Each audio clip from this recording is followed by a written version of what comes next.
ಎಲ್ಲರಿಗೂ ನಮಸ್ಕಾರ. ವಸಿಷ್ಠಾಸ್ ಕಿಚನ್ಗೆ ಸ್ವಾಗತ.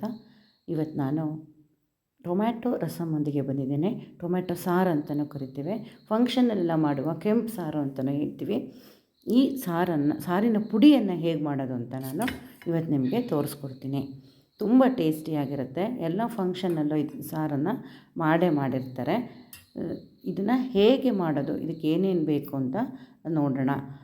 ಮೊದಲಿಗೆ ಈ ಸಾರಿಗೆ ಇಂಗು ಮೇಯ್ನ್ ಬೇಕೇ ಬೇಕಾಗುತ್ತೆ. ಇಂಗು ಒಂದಳತೆ ಇಂಗನ್ನು ತೊಗೊಂಡಿದ್ದೀವಿ. ಇಷ್ಟು ಇಂಗನ್ನು ಫಸ್ಟು ತೊಗೊಂಡಿದ್ದೀವಿ. ಆಮೇಲೆ ಸಾರು ಮಾಡಬೇಕಾದ್ರೂ ಹಾಕಬೇಕಾಗತ್ತೆ. 3/4 ಚಮಚ ಮೆಂತ್ಯ ತೊಗೊಂಡಿದ್ದೀನಿ.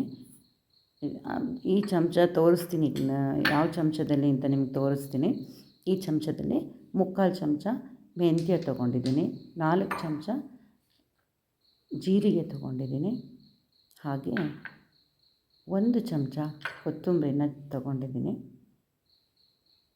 ಕರಿಬೇವು ಬೇಕಾಗುತ್ತೆ ಇದಕ್ಕೆ. ಹಾಗೆ 30ರಿಂದ 35 ಒಣ ಮೆಣಸಿನಕಾಯನ್ನು, ಬ್ಯಾಡಗಿ ಮೆಣಸಿನಕಾಯನ್ನು ತೊಗೊಂಡಿದ್ದೀನಿ. ನೀವು ಖಾರ ಬೇಕು ಅಂದರೆ ಬೇರೆ ಮೆಣಸಿನಕಾಯಿನ ತೊಗೋಬೋದು. ಅರಿಶಿಣ ಬೇಕಾಗುತ್ತೆ, ಕೊನೆಯಲ್ಲಿ ಹಾಕಬೇಕಾಗತ್ತೆ.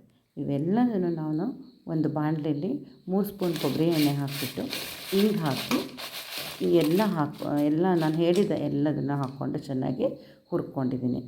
ಆಮೇಲೆ ಇದನ್ನು ಮಿಕ್ಸಿಗೆ ಹಾಕಿ ಪೌಡರ್ ಮಾಡ್ಕೋಬೇಕಾಗತ್ತೆ. ಆಮೇಲೆ ನಾನು ಜರಡಿ ಹಿಡಿದಿಟ್ಕೊಂಡಿದ್ದೀನಿ. ರಸಮ್ ಪೌಡರನ್ನು ಜರಡಿಗೆ ಇಟ್ಕೋಬೇಕು. ನಾನು ಹೀಗೆ ಅನೇಕ ರೆಸಿಪಿಗಳನ್ನು ಹಾಕ್ತೇನೆ. ನನ್ನ ಚಾನಲ್ನ ಸಬ್ಸ್ಕ್ರೈಬ್ ಮಾಡಿ, ವೀಡಿಯೋಸ್ ನೋಡಿ. ಧನ್ಯವಾದಗಳು.